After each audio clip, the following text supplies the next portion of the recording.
Paranormal Dimensions is a regular feature on Mondays on the Paranormal UK radio network. The instruments here are going crazy. I think what we've been suspecting all along may already be happening, Doctor. I'm almost sure of it. Get into your choppers and head north immediately. Don't stop for a thing.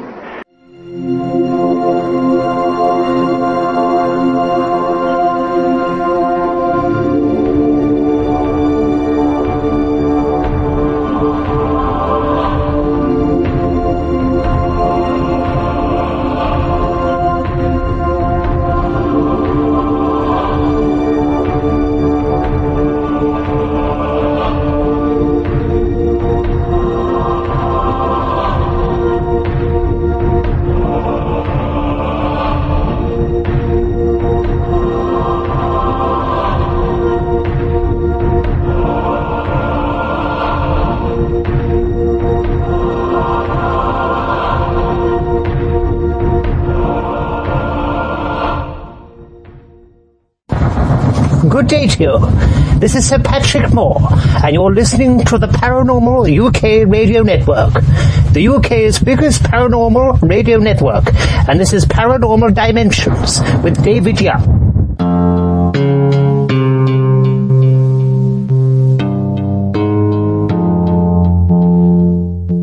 Hello and welcome to another show. Thank you for that intro, Sir Patrick. Today it's been another UFO type show. I've got a UK researcher, Glen Richardson. But before we go into that, before I introduce Glen, thank you once again for the messages and a few emails that I've been getting. I'd like to read one out. It's by Rachel Summers. She says, one night about 3 years ago, there was a horrendous storm. It was about 2 a.m.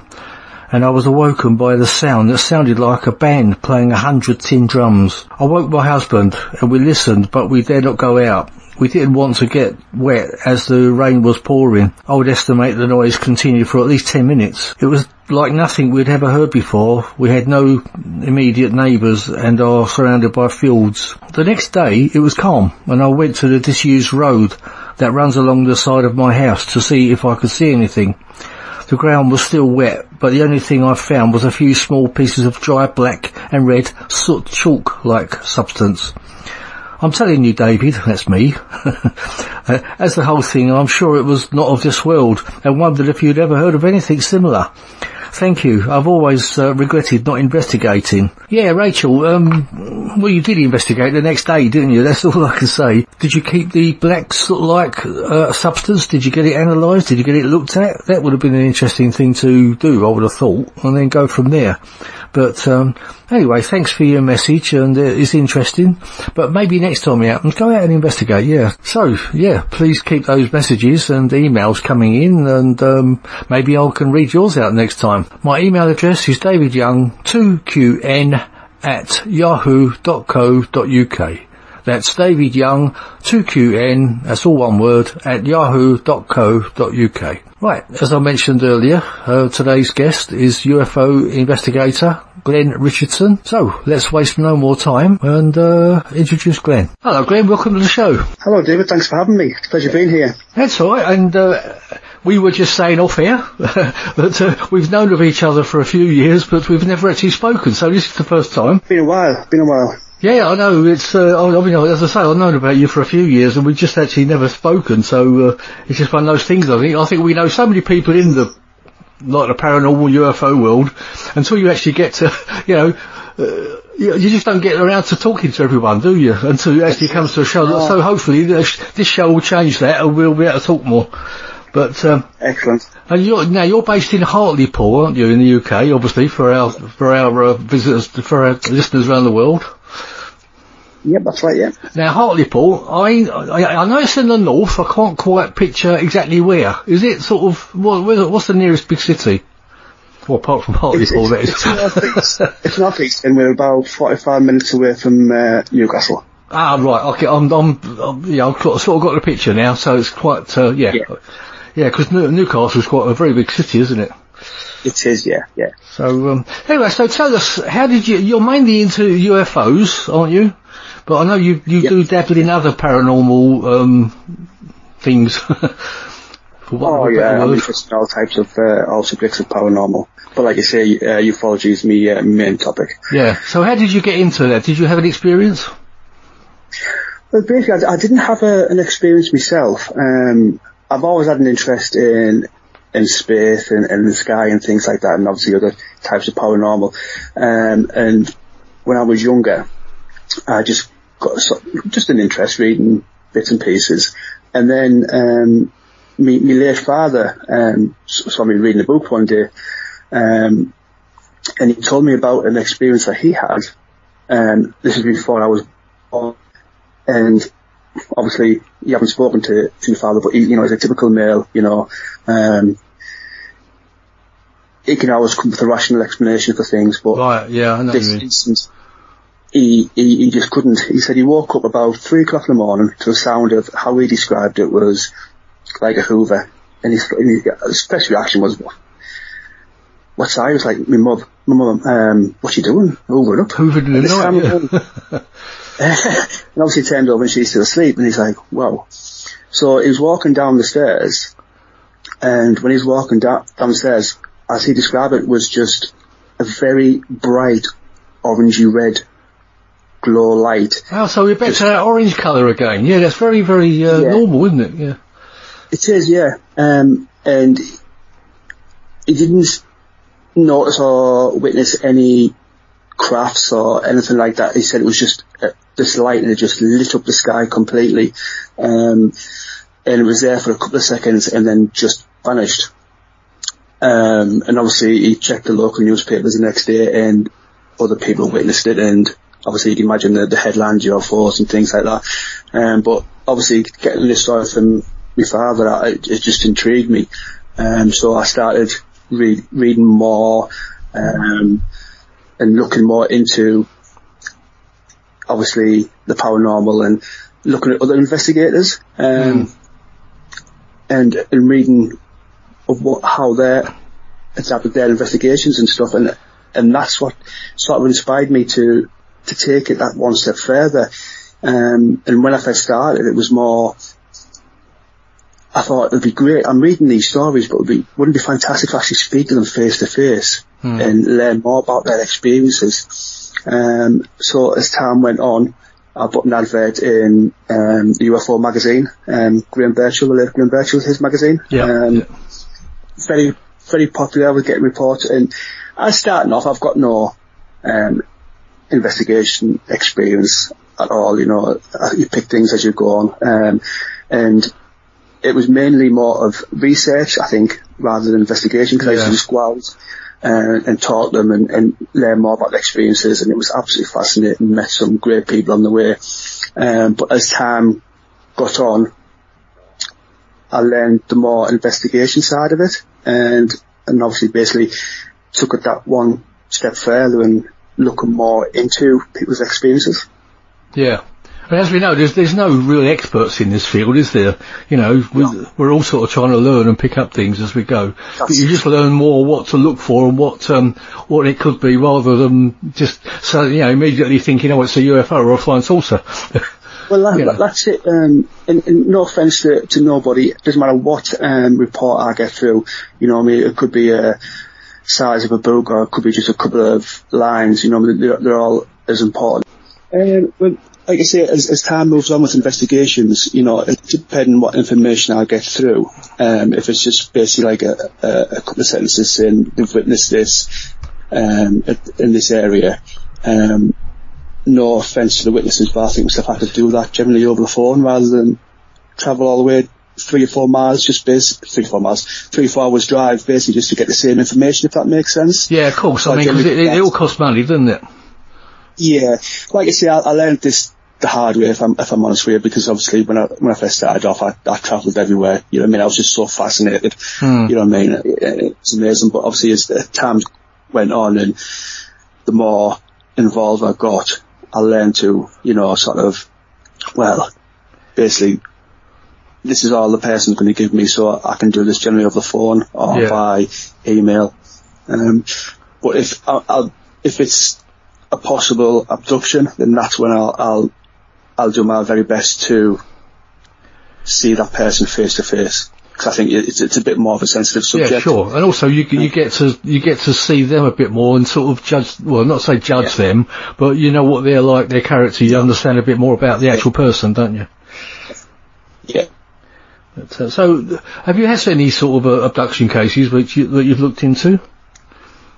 Oh yeah, I've had a few over the past few years, yeah.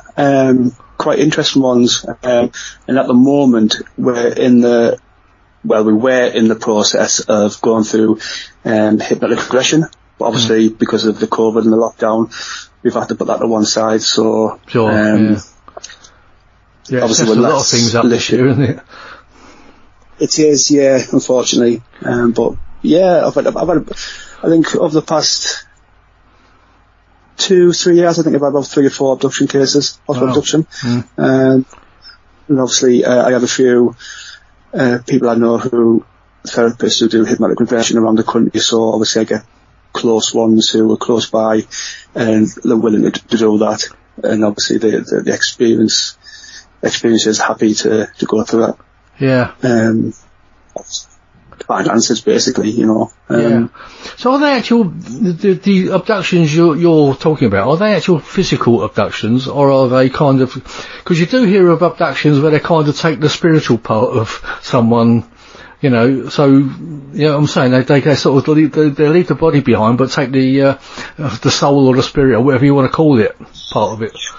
You're absolutely right. I have had one or two, which is, like you say, the spiritual side of it, but then the one I'm working on at the moment is a physical abduction. So going down that route, obviously I do apologise, but she wants to be anonymous at the moment, and sure, yeah. I don't want to go too much into detail, you know.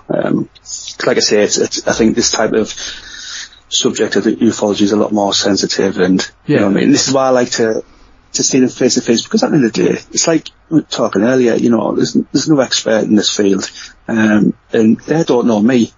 You know what I mean? I could be anybody, and they're passing this very sensitive information over. So that's why I do my utmost best to see them. And if I can't, you know what I mean, if it is, because at the end of the day, like I said, I don't do this full time. I do work. But I know how important this is. I'll maybe pass it on to somebody else who's close by. As long as that person gets the help, it doesn't matter, you know, in my eyes. Yeah. You know what I mean? And that's what it's all about. Well, that is the thing, isn't it? You do make connections with other ufologists and investigators, and it may be easier to just pass it on to somebody else, isn't it? It's so that they're in touch with that person. Yeah. Yeah, interesting. So when your father had that experience, I meant to ask you a little bit earlier. What sort of year? What year was that? Was that in the 60s or something like that? Yeah, I think late 60s, early 70s, I think. Because I was born in 75. Right. And it was before I was born. Not long, but yeah. And like I say, he didn't witness any crafts or shapes or nothing. He said it was just a bright light and it just lit up the sky. Yeah, it's the orange. The orange that interested me, because you do hear of the orange very often, don't you? And I have to say, I mean, I've said this a few times on this show, but you have to excuse me. But in 1967, that was the big orange object I saw going across the night sky. You know, that was living in Essex, which I'm moving back to, but that was in the early hours of the morning, and it was a big oval orange object going across the sky, completely silent, and it was different shades of orange. It wasn't like a bright light. So, because I mean, this is the first time the reason I'm saying this, because it's the first time I've told you about it, so you may have heard me say it elsewhere, I don't know, but so that's kind of where my interest came from. As I say, that was 1967, so that was before the RFI and everything like that, you know. And it was, there was no other explanation as to what it was. It certainly wasn't an aircraft, and it certainly wasn't my imagination, you know. And, because I was watching it for a good few minutes going across and pulsating. So there you go. So whatever that was, I don't know. Yeah, brilliant. I mean, I'll tell you another little one. You might have heard this before as well. When I was a kid, actually, I was born in London. I was sort of raised in London. I was sitting on my steps. I must have been about 9, maybe 10 years old. So we're talking about when I was born in 1950, so I'm a bit older than you. But I was actually sitting on my steps looking up the early night sky, you know, with the early stars coming out. And I was watching this star moving and stopping and moving and stopping. At the time, as a kid, I just thought, oh, it's a star moving and stopping and moving and stopping. But it was only when I got into my teenage years, I thought, well, what the hell was that I saw back then, you know? Because then you realise, well, stars don't do that. They don't move and stop and move and stop. No.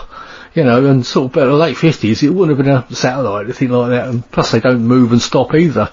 So, there you go. So what was that? That's it. It's like I said, you're absolutely right. It's so fascinating. And I'll be honest with you, people have their own minds, their own beliefs, and I don't know about anybody else out there, but I don't do this to prove people wrong, to show them that these things are real. As far as I'm concerned, they are real. I do believe. Obviously, I'm sceptical. Not in a bad way with each case I take on, because it could be a logical explanation. Oh yeah, you've got to do that first. You've got to find out what it could be first. I mean, otherwise if we jump to the conclusion everything flying about is a UFO or flying saucer, we'll all be in trouble, won't we? Yeah, that's it. But it's sort of, and like I said, I don't do it to prove people wrong, because I think it doesn't matter what evidence you show. No, it's to prove them right. Yeah. You know what I mean? That's entirely to them. I do it mainly for my own curiosity and to help people.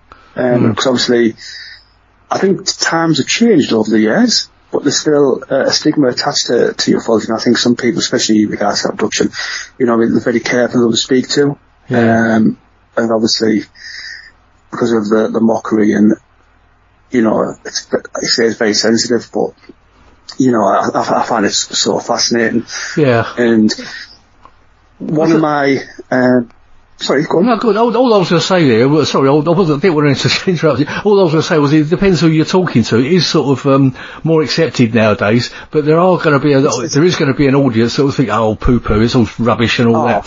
But I mean, anyone with any sense has really got to think, well, with all those stars out there are millions of years, there's got to be civilizations millions of years more advanced than we are. So there's no reason why they can't be flying around, or even interdimensional things, as we know, that's what I think a lot of it is as well.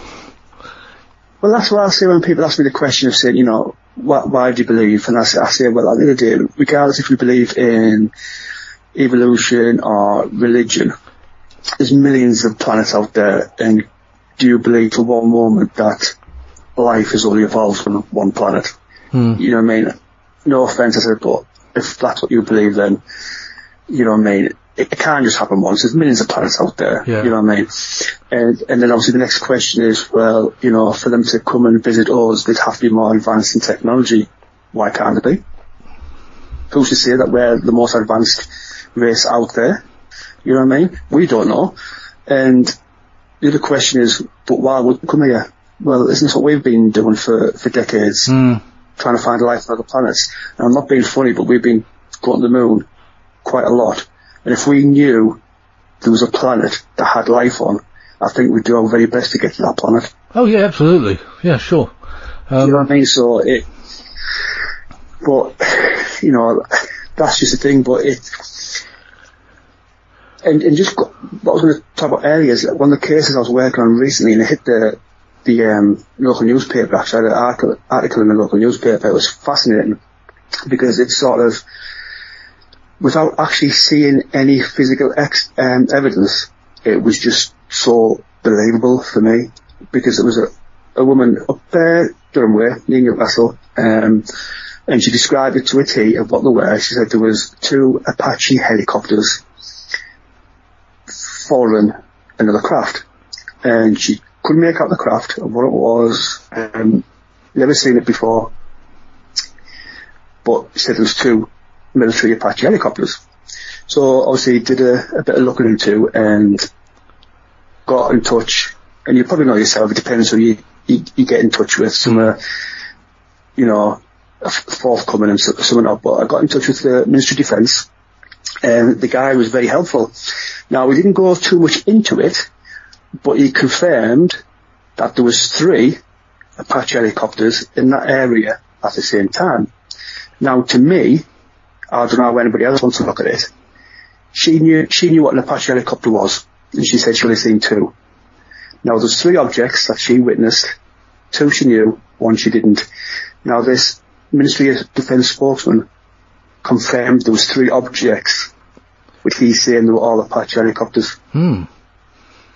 That's but interesting. wouldn't state any further of the reasons why they were there or nothing. And to me, that just sort of confirmed what she'd seen, if that makes sense. Yeah. You know what I mean? Because, as I say, would there be some official documents to say what the actual helicopters were, or would they say, would they have to say that it was 3 objects? You see what I'm saying? That belong to the Air Force sort of thing. I don't know, there might be, but like I say, sometimes, it depends who you speak to, and they just say, oh, sorry, it's classified, you know what I mean? Depending who it is, but this guy was forthcoming, and like I say, he was brilliant, but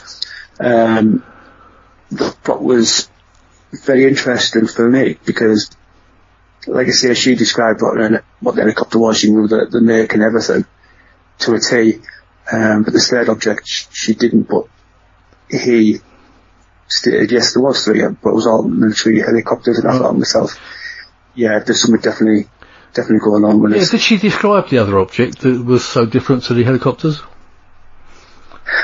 I do apologise, yeah, she did describe it. If I remember right, I think it was like a triangle shape. It was dark, it was black, but she'd never seen anything like it before. And like I say, she knew for the 2 what the other 2 were. Sure, yeah. But this one she could not identify.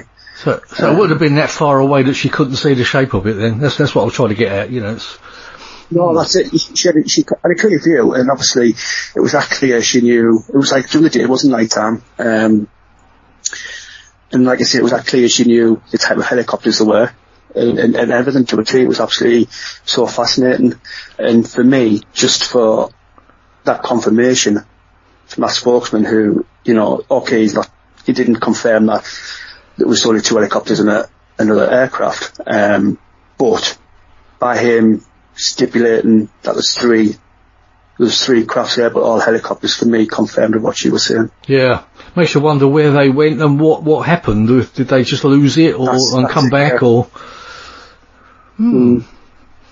Or could it have even been a secret aircraft? There's always that possibility, isn't there? An experimental aircraft that with which they're escorting just to make sure that it's.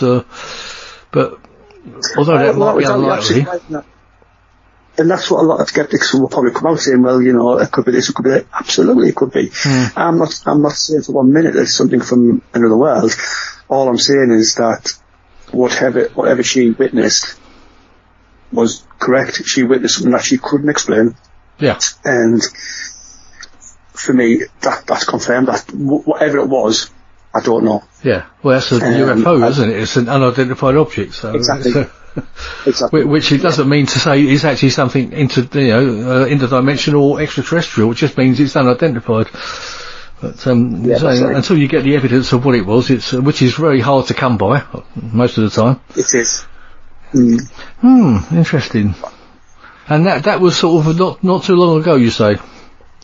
No, I think it was last year sometime. Or last year, yeah. I think it was the beginning of last year. Wasn't that long ago? There has been a couple of bits of film like that on the internet, hasn't there? Like helicopters following objects, and whether they're actually real or not. That's the problem with the internet. You don't know that somebody's seen a couple of helicopters and added an object in. It's so easily done, isn't it? Yeah. And that's what I mean. I know it. Obviously, people do like to see evidence, and we all do. We all want physical evidence. But because on this case where there wasn't any, I don't know, just made it more authentic, made it more real, if that makes sense. Because it was sort of like, I think if there was video, you'd have that doubt in your head thinking, well, has it been doctored as it being photoshopped or whatever. Yeah. But it's just, like I say, it was just, for me, it was one of the most intriguing cases I worked on where there wasn't any evidence, just eyewitness, which is a big bit of evidence, don't get me wrong, but obviously for them to back their story up, they had nothing to show. But yeah, I thought it was very interesting. Yeah. So what do you do? Do you keep a file or something that's for your own personal use? Yeah. Yeah. Because you know yourself, you know what I mean. I might just like going back earlier. I might just get a sentence of saying, I don't know, a triangle object down Norfolk on December the 24th, and can't do a lot with it basically. But then 10 years later, might get a more descriptive account of the same incident at the same time. So, like I said, I like to keep records so I can go back. Well, someone could come along and say, did anyone see something, on that particular date? And you think, oh yeah, you've got your record. But yeah, I've got the same thing here. Yep, exactly. Yeah, I mean, that's what real research is, isn't it? And logging things and making sure you've got as much information as you can about it. Yeah. Absolutely. So, what would you say is your most interesting, famous case? I know we could all mention like Roswell and the RFI, and the RFI being the Rendlesham Forest incident, but is there any particular one that interests you? I would probably, if I'm quite honest, I'd say Rendlesham Forest, and I think, I am biased. It is because it's in the UK. Don't get me wrong, but just the documentation and the witness accounts, you know what I mean? It for me, I will stick my neck out and say, I believe it happened. Without a doubt. Oh yeah, you know what I mean? And it's undoubtedly the biggest UK case and probably one of the biggest ones in the world, really, because it's the one, like you say, it's one of the most documented. You know what I mean? And going back to the skeptics again, and basically saying, Colonel Charles Hall, did you believe everything? As far as I'm aware, I don't know if he's changed his accounts lately, but when I've looked into the Rendlesham Forest, I must admit it has been a long time ago. But he's never stated he'd seen a UFO or anything like that. No. He just documented that he'd seen a craft that he didn't know what it was. Okay, yes, in our eyes it's a UFO. But he never come up with a word saying, yes, it's an alien spacecraft, it's UFO. He just described something that he didn't know what it was. Yeah. And well, basically, really, all they saw basically on that third night. I mean, I know Chuck quite well. I mean, he's a friend of mine. Yeah. Did you know that? I don't know you know that. But he's actually told me himself while he's been sitting in the living room, he just says, I don't know what we saw, but we saw something that I still can't explain. He has made assumptions. I mean, someone when someone's suggesting something, I think he said something about, it could have been a mother craft or something, because it was such a big craft and there were other lights flying around. So, the things like that can come out. And I think there was a thing that he was sort of tricked into saying about aliens. There was an account that he was caught saying, well, it could have been aliens, but in the wrong context, you can take that wrongly, because he's saying he doesn't know what it was, but he's open to the idea that it could have been aliens, Yeah, of course, definitely. Yeah, it could have been. And for me, like you say, regards to the UK, or probably, in my eyes, I might be biased, I don't know, but I would say it's more popular than Roswell. If I'm honest with you, I think it's more because of obviously the times have changed and everything. I think there's more documentation and, like I say, more testimony to validate the fact that this is real, this did happen. And yes, we all know, we're all been in this field for quite some time. We all know, like you say, it might be a logical explanation, but nobody can find one. No, that's right. And that's it. And some of the ideas of explanations that's being brought forward that it could be, for me, no disrespect to anybody, but just ridiculous. You know what I mean? Yeah. I'm like, no chance it's that. You know what I mean? And like you say, it's something that's still unexplained, and I just think it's such a fascinating case, and it's so. When you read everything about it, You know what I mean? I would recommend people who just get into the field of ufology to read about the Benjamin Forrest case, because it's just so... Well, it's a nightmare to pull apart, I know that. I don't know if you listen. I don't know if you listened to last week's show, but I had Nick Redfern on. And he was talking about his Benjamin Forrest conspiracy book. You know, because he had that out earlier in the year. And of course, he's brought a few more books out since then. But I booked him earlier in the year to come on. But he was on last week, and of course, his idea is that it was a military exercise. I'm open to that, but I can't actually. I find it hard to accept it, because the people that were involved in it, the real people that were involved in it, were actually all real. You know, they were looking after like an atomic base, basically. And this is the thing. Now, I must admit, I agree with you, and yes, it's possible, you know, there's these explanations, but I'm pretty sure if it was a military operation, that they would know about it on the barracks. Yeah. Well, you know, I mean, let's put it like this, it would be quite a dangerous thing to do something unknown to those soldiers, or airmen, or whatever you want to call them, with all their loaded weapons, you know, with their weapons, you don't know what could go wrong, and there could be deaths involved in something like that. It's like that other story about the SAS trick. That like it was that was some sort of a joke, wasn't it? Apparently, that somebody said they. I was talking to Chucker or Colonel Holt about that, and he agreed with me. He said, well, if something like that happened on the base, he said there'd have been deaths. You know, because if the SAS were playing a trick on an atomic base, basically like that, it would have been like the UK attacking the US, because it's like US territory, so there would have been deaths involved. You know, so it just didn't happen. You mean, I'm not mocking anybody, you know what I mean? You know, Nick Redfern, he's a well-established researcher, he's absolutely fantastic, he's a fantastic guy, you know what I mean? He knows his things, but for me, it's one of them cases where I personally would rule out any military involvement. Yeah. Well, I did say to him on the show, I find it hard to accept that it was something like that. But, like he explained to me, he said, I can accept that. He said, but what we've got to do is nobody's really covered that in detail, the fact that it could have been a military exercise. And I think it is quite an important part of the story to put that out there, that, you know, in his opinion, which he's quite entitled to, that it was a military exercise. Definitely. You know.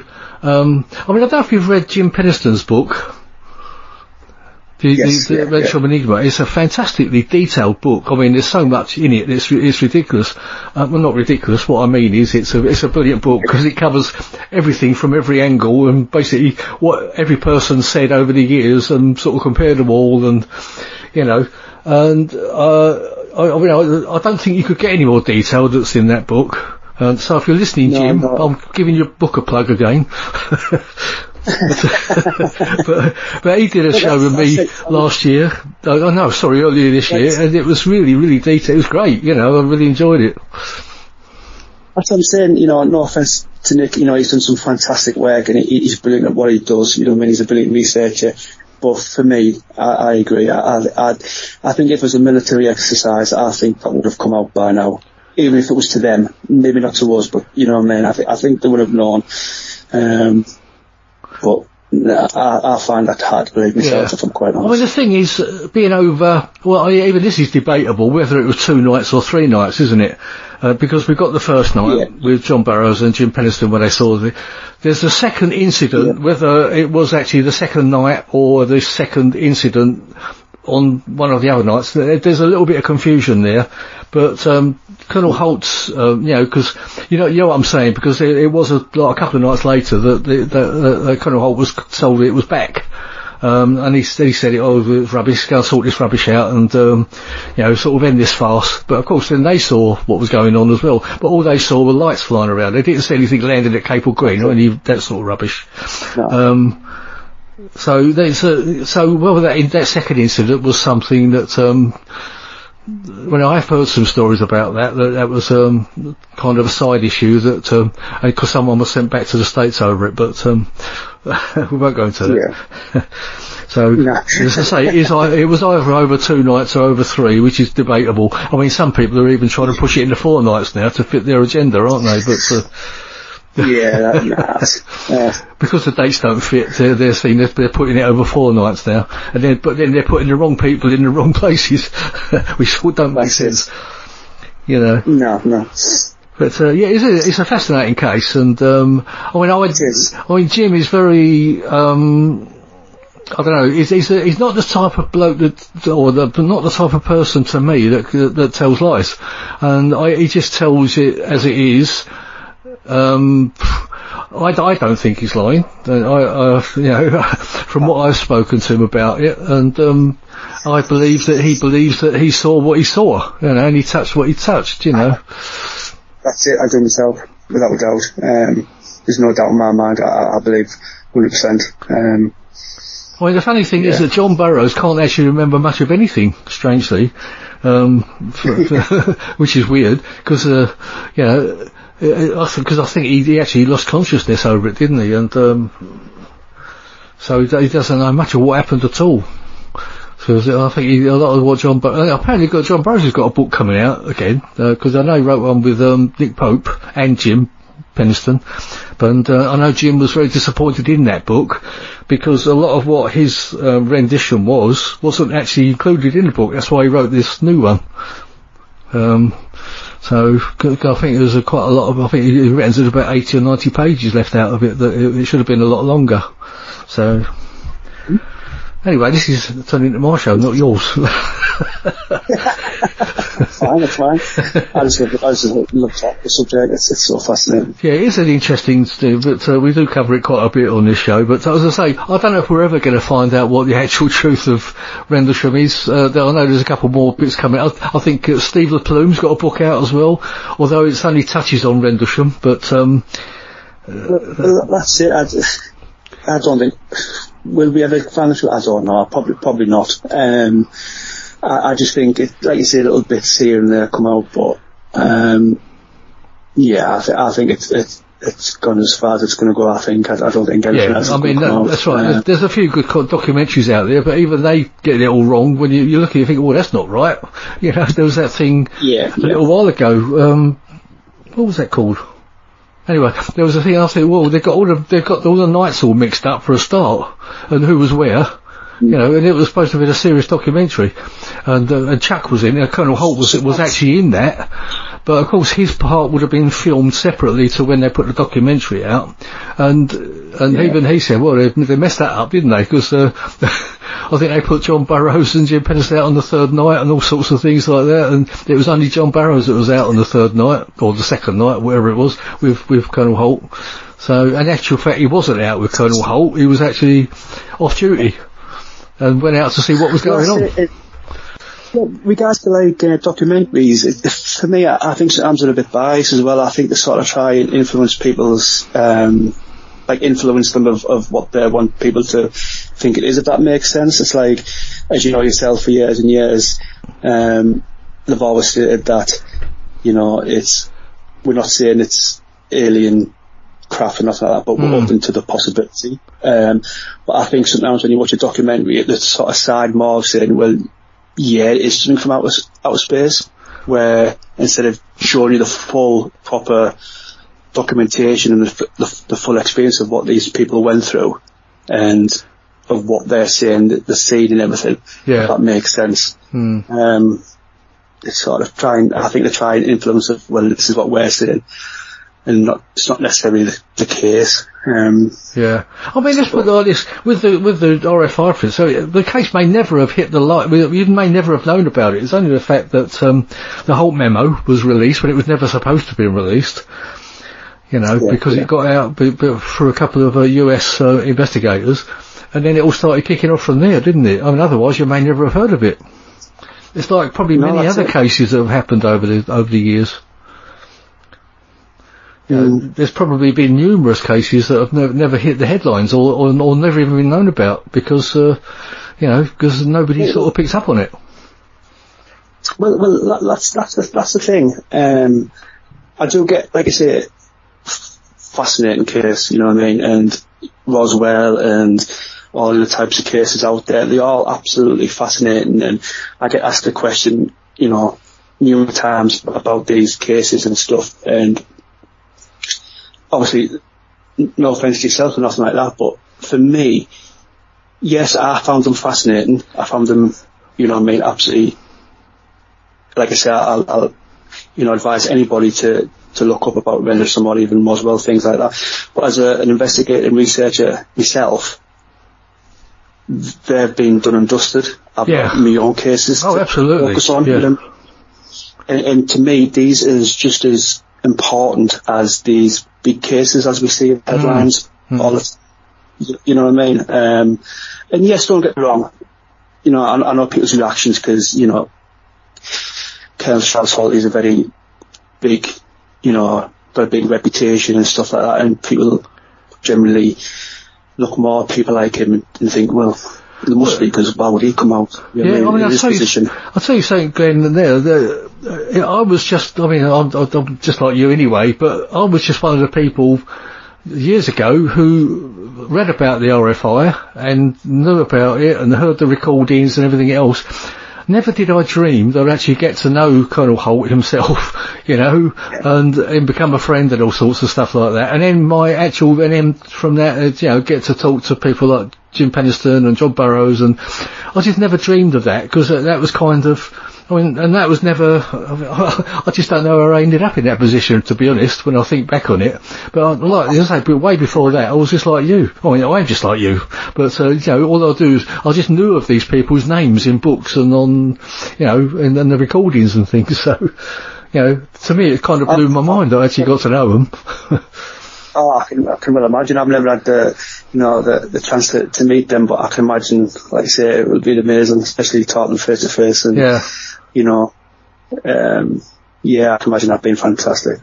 Yeah. Well, so I haven't met Jim Penniston, but I've spoken to him quite a few times, and you know, I quite like. I was hoping to get him over here this year, but what with the COVID and kicking off and everything, it was just became impossible. So that's the end of that. Man, I live in hope. Maybe next year. You never know. Yeah. But, I'll tell you what, let's talk a little bit about Roswell. What's your gut instinct about Roswell? Same again. I think it's difficult. It's you know, it's such a long time ago. I know it's way beyond us, you know, any of us, but we can only go by what we've been told and what little bits have come out over the years.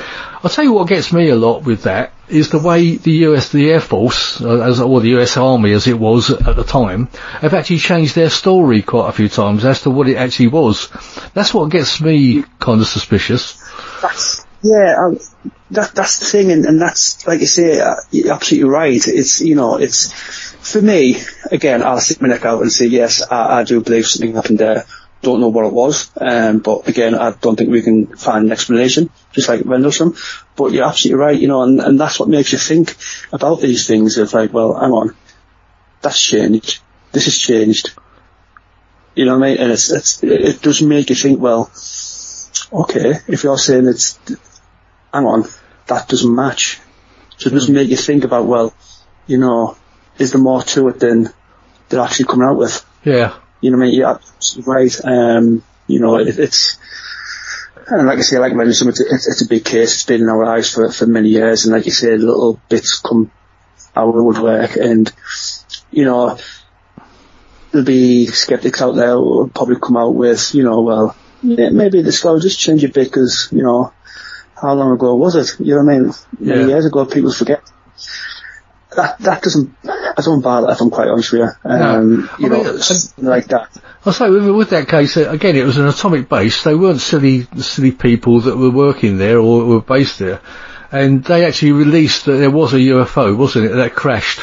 Now, and then suddenly it was stomped on the next day by upper, you know, like the upper echelons. So they weren't stupid. I mean, they knew what a weather balloon looked like, and they knew what this other stuff could have been. So they couldn't have made that mistake and then released it and said, I think that was when the lockdown, if you like, was, for want of a better term, started on the UFO stories, didn't it? You know, to try and poo-poo it all. And that's it, you know, I just think for me, when you witness something like that, and, well, I say you know what it is, you probably, you know what it isn't. And like going back to the Air Force where the stories are changing and stuff like this, you know what I mean? I think it was like 30 years later when my dad told the story about his encounter, and he described it to a T. I mean, he remembered everything. It wasn't just like fuzzy, oh, well, you know, I think this, it was, he just read it off, you know what I mean, as if it happened like yesterday. Yeah. And I just think the stories to change, I'm thinking, is that right? You know what I mean? You're not telling me the full story here. But I think for something like that, you wouldn't forget. Yeah. It'd stick there for forever. I mean, you do hear stories about, this is where we began to develop microelectronics and lasers from that Roswell crash, because apparently somebody picked up like a torchlight object, and they didn't know what it was, but they took it back, and apparently they turned it on, and it cut through some metal or some paper or something, and that was like a laser thing. And and this is kind of where they obviously then put it out to companies to actually then start developing things. So, and when you think about it, in my mind, lasers kind of come out of nowhere, didn't they? You know, as if... I mean, the first time I knew about a laser was, I think it was in the James Bond film, was it Goldfinger, when they had the big laser gun? Yeah. And, but that's it, you know, it's... No, what I was going to say was, apart from ray guns and things that you saw in some of the old science fiction movies, but of course... I don't think there was any sort of technology that was being developed at that time, and as I say, lasers seem to have come out of nowhere, to my knowledge. Well, you're absolutely right, and you know it's that sort of discussion and theory people have in regards to UFOs and the government and things like that. Are the government aware of it, and what reasons, if they are aware of it, what are the reasons why, you know what I mean? Is it gone beyond the crash from Roswell? You know what I mean? Are we trading things over with them and stuff like that? Yeah. You know, what's going on? You know what I mean? We could be getting technology from them, and, you know, I know it's a pretty, it's going really deep into it, but, you know, I've heard many theories of, with the abductions and stuff like that, is this something we trade in technology for life? I know it's a bit, you know. Well, yeah, I've heard it before. It is actually quite scary. What you're talking about? They like they like eating human beings, basically. It's quite a gruesome subject, but I have heard that story before. That's it. But I'll tell you what more interests me. That laser thing I was talking about looked like a kind of a torture instrument. When you think about the cattle mutilations, which have been found kind of all over the world really, but you do hear a lot of them in America, and they reckon that a lot of those mutilations are done with a laser instrument. So was that torchlight laser instrument one of those? You know, one of the instruments used? You never know. You don't. You're absolutely right. You don't know, and it's again with that topic of ufology, the cattle mutilations. You know, I find that so interesting as well, and so intriguing of how it's done. Yeah. It's not like a job. It's, you know, it's so precise and so, like you say, you know, it's not just like you say as the word mutilated. You know what I mean? It's. And of course, it's not just been cattle. There have actually been human beings found like it as well. Which is not spoken about very much.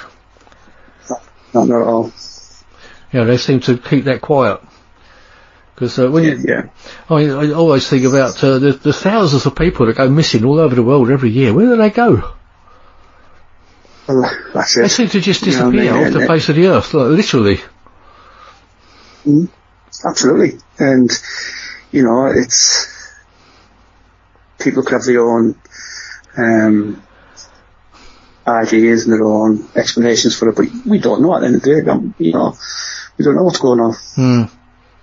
I mean, I don't know what your feeling is, but I think there's a big connection between most paranormal experiences. They're like ghosts and other paranormal things. I think a lot of it is actually linked into the UFO phenomena also. You know, I don't know what your feelings is on that.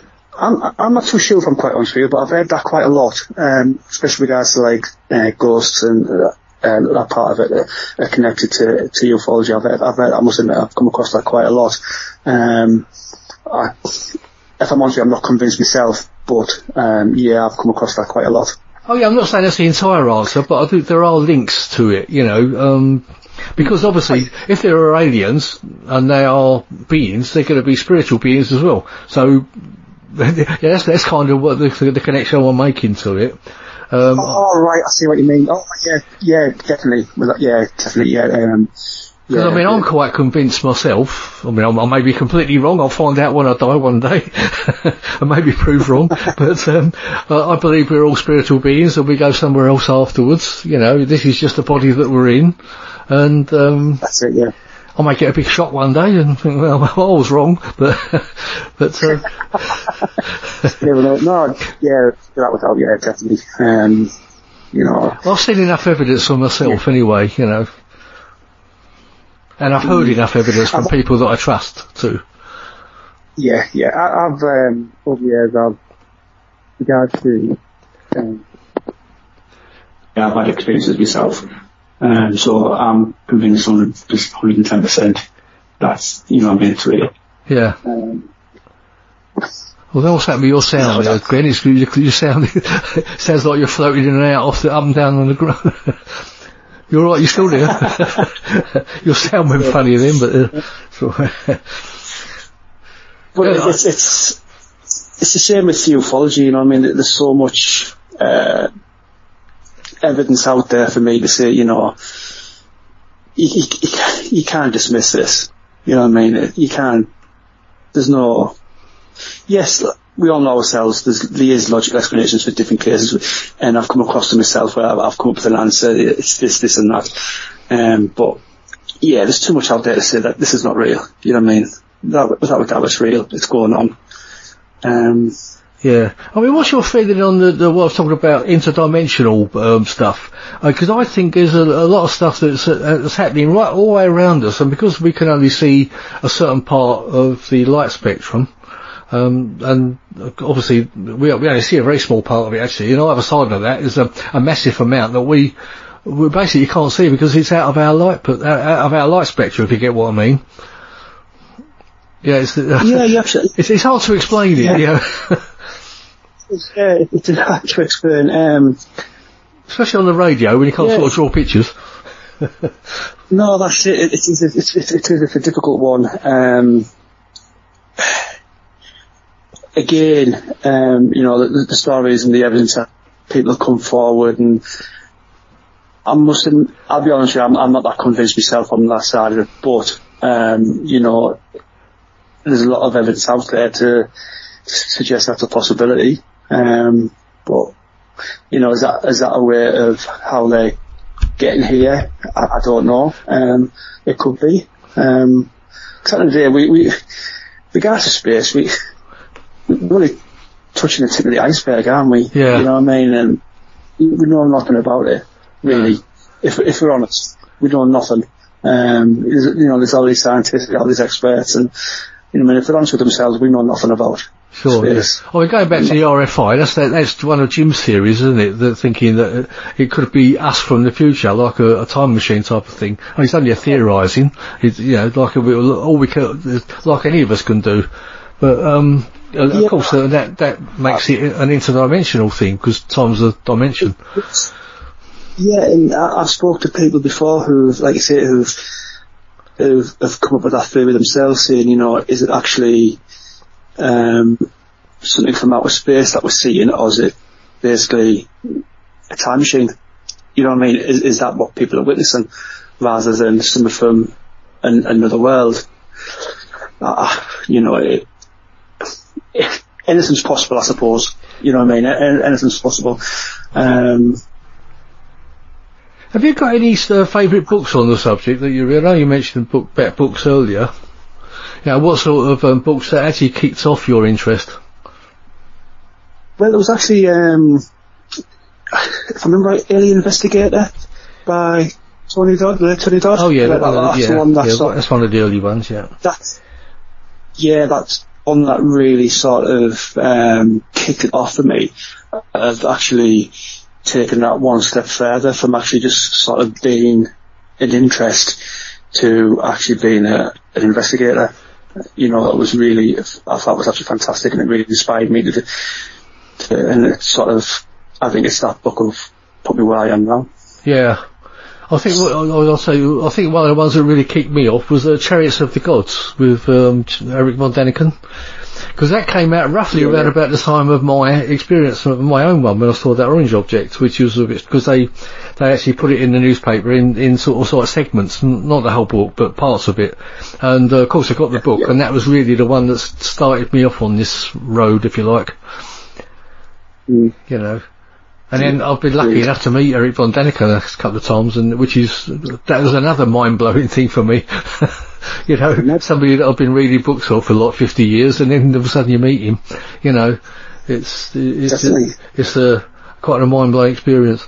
But I mean, obviously I've read so many books over the years. I mean, it's ridiculous, really, that I don't know. I still find it hard that people find it hard to accept that there are UFOs and the paranormal. You know, because there's so much out there that's the evidence alone speaks for itself, as far as I'm concerned. It's not all made up, is it? You're absolutely right. You know, like I said, a lot of, and you know, they're entitled to their own opinions. Like I said before, there's nothing wrong with that. You know what I mean? I respect that they have their own opinions, but it is what it is. I don't really get myself about that, if that makes sense. Yeah. I was talking about, let's go, what do you feel about the ancient alien theory? Oh, you're there. Oh, what you've gone. You're there. 100%, yeah. 100%, yeah. Some our theory is just absolutely that we shadow it out. You know what I mean? You know, like I say, the evidence and everything for that is just astounding. It is, yeah. I mean, I don't find it far-fetched at all. I mean, I'm not saying absolutely everything that comes out on the show Ancient Aliens is actual ancient aliens, but there's so much on there that is so puzzling, isn't there, about how they put these great big monstrous buildings together, things that we find difficult to do today. Well, that's it, and that's what I say to people, you know, and it's sort of, you know, like you're going back to the pyramids and stuff, and I'm not saying they didn't, don't get me wrong, I'm not saying they didn't, but, you know, it's like exactly the point you made there. You know, as far as I'm aware, there's no equipment or tools or technology to replicate a pyramid to what it is back then. We can't do it, and as you know, as far as I'm aware, technology has increased over the years. Yeah. So what's being used? You know what I mean? And you look at the pictures from years ago, and there's people dragging these stones, and I'm like, sorry, but I know it's taking the credit away from them, but I just don't buy it. No, I don't. I agree with you, because I mean, those they're massive, and they weigh tons and tons and tons. I mean, I'm not quite sure exactly what the weight of them is, but as you say, of course, the higher they're taking them, the heavier they get. Well, not literally, but the weight value becomes heavier, doesn't it? The higher they're taking them up to build them, and then they're slotting them into place. You know, and they're accurate. Yeah. You know, and they're accurate each side. I mean, to actually do that, the mathematics, to actually do that, I know they weren't silly, you know, I knew they knew a lot about mathematics, but actually physically do that with people pulling it around with rocks and bits of wood, to me, it just sounds ridiculous, you know. It does. And like I say, you know, I was about to say, also, in the desert, there wasn't any wood. So not that much of it anyway. Oh, no, you're right. Yeah, I totally agree. It's, you know, I feel horrible saying it because I don't want to take the credit from them, because they're absolutely amazing sculptures, you know what I mean? They're brilliant to look at and fascinating, but I just don't buy it for 1 minute. Yeah. No. Well, when you think of all the chambers and things as well that they worked out into it as well, and they were complicated, you know, chambers and passageways. It's just ludicrous to me to think that. I mean, as I say, if we were to set up a team to actually make up I don't think we could do it. I don't think it could. And it's like you say, it's not just of what we see from outside the pyramid. There's so much that's going on inside it, like you say. There's so much detail and stuff, and no. No. And as I say, there are other buildings, of course, and the brickwork is actually put together, and you can't even get a piece of paper in between the cracks, and to be doing that with the sort of tools they had back then, to me, again, it's ridiculous, and plus you've got holes that have been drilled completely circular. It just wouldn't be done, and also spherical balls made, which are completely spherical, I mean, even drawing a picture with something nowadays is not easy to get a complete circle, is it? So try and make a spherical ball out of, out of the sort of tools they had. But, that's it.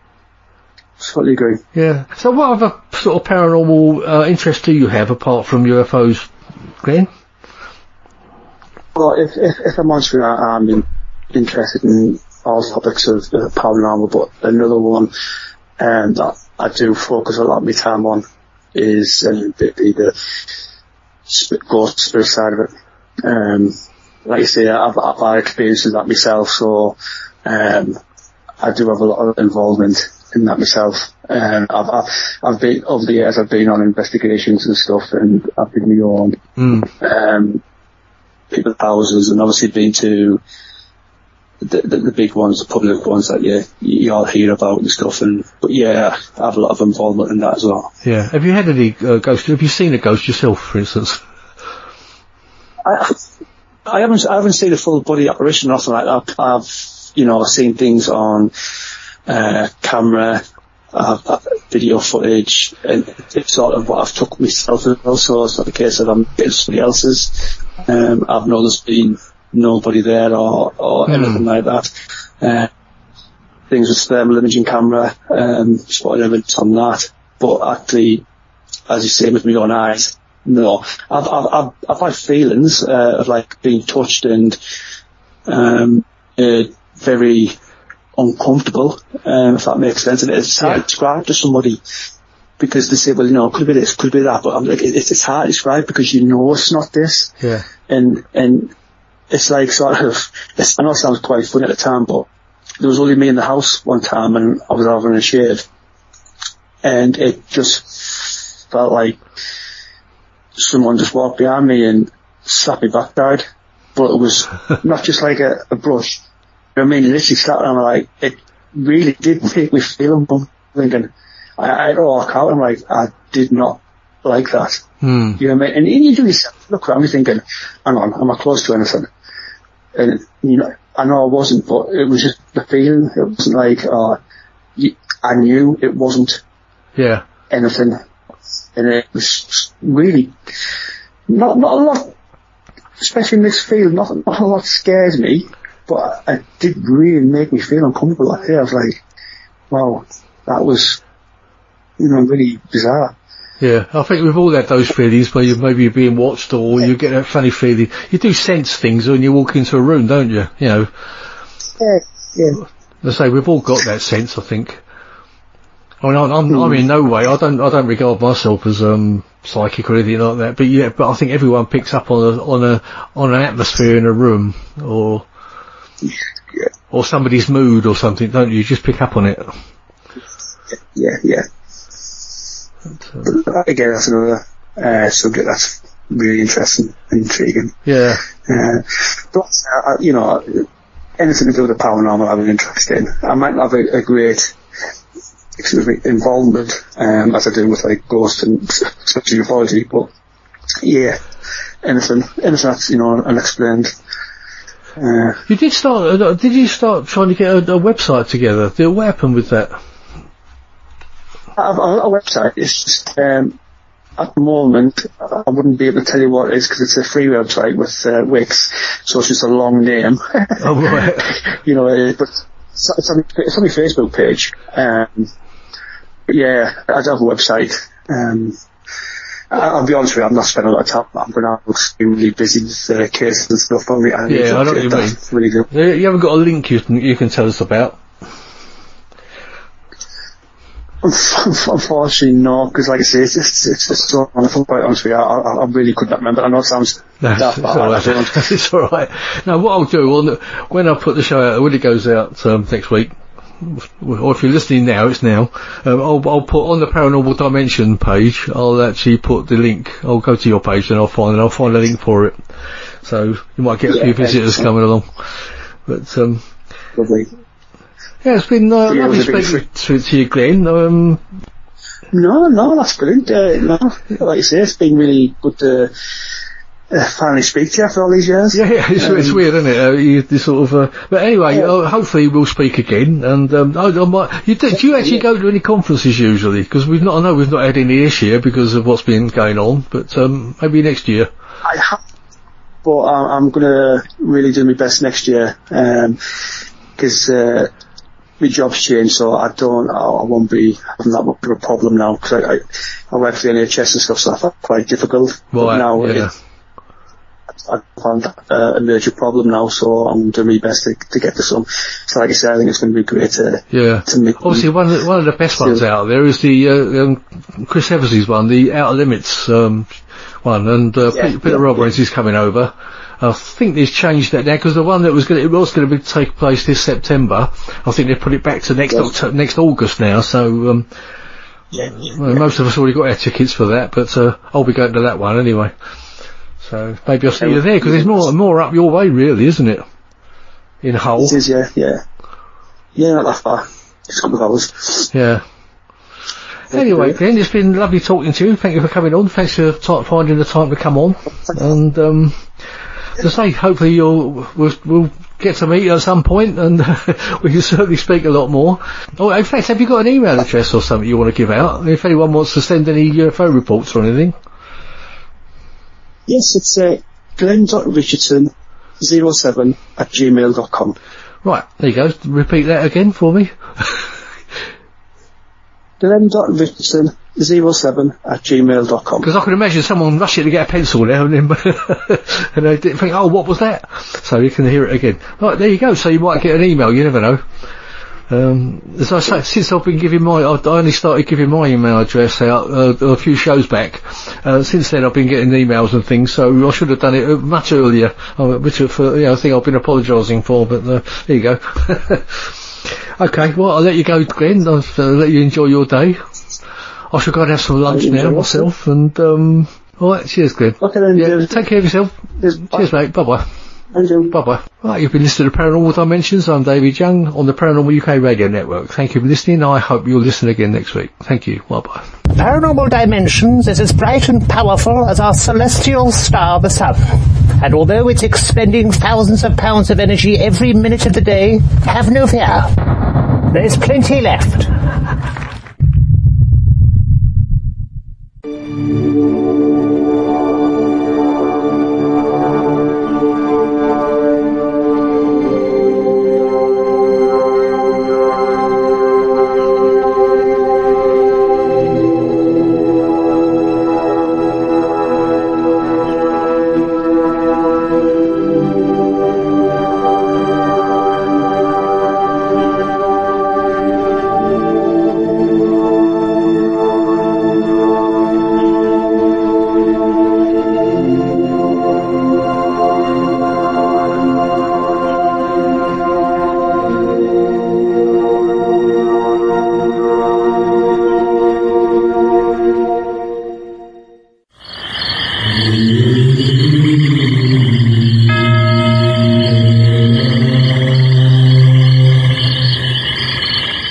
Paranormal Dimensions is a regular feature on Mondays on the Paranormal UK Radio Network.